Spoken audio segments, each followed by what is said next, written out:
अस्सलामुअलैकुम मोअज़्ज़ज़ ख़वातीनो हज़रात। कुछ अरसा कबल कराची की एक खतून ने वज़ीर आला सिंध के नाम खत भिजवाया।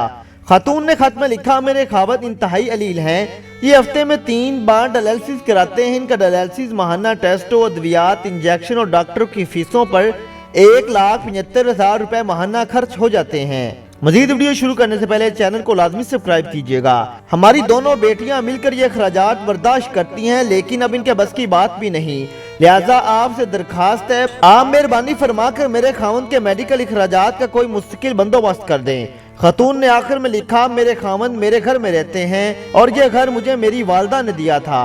हुकूमत से इमदाद मांगना मामूली बात है, लेकिन ये दरखास्त किसी आम शख्स ने नहीं की। एक खत पाकिस्तान के पहले वजीर आजम लियाकत अली खान की बहू दुल लियाकत अली खान ने लिखा, और जिस मरीज के लिए इमदाद मांगी जा रही है इसका नाम अकबर अली खान है और ये लियाकत अली खान का बेटा है। लियाकत अली खान करनाल के बहुत बड़े जगीरदार खानदान से ताल्लुक रखते थे। इनकी जागीर में रेलवे स्टेशन थे और इनके खेत और बाग मीलों तक खुले थे। मुस्लिम लीग ज्वाइन की तो कायद आजम के बाद हिंदुस्तान में मुसलमानों के सबसे बड़े लीडर बन गए। 1947 में पाकिस्तान आए तो अपनी सारी जमीन जायदाद, रुपए पैसा, हत्ता के कपड़े तक भारत छोड़ आए और इस सरजमीन पर 1 इंच जमीन न ली। वो पाकिस्तान के पहले वजीर आजम थे। अगर वो चाहते तो आधा कराची, लाहौर और रावलपिंडी इनका होता। जब 16 अक्टूबर सन 1951 को रावलपिंडी में सैयद अकबर की गोली का निशाना बने और इनकी अक्चन उतारी गई तो पता चला कि मुल्क के पहले वजीर आजम ने शेरवानी के नीचे कुर्ता नहीं पहना हुआ था, बुनियान पहनी हुई थी, वो भी फटी हुई थी। घर में कपड़ों की सिर्फ 3 जोड़े और 2 जूते थे। अकाउंट में चंद रुपए को सिवा कुछ भी नहीं था। बेगम और बच्चे वजीर आजम हाउस में रहते थे।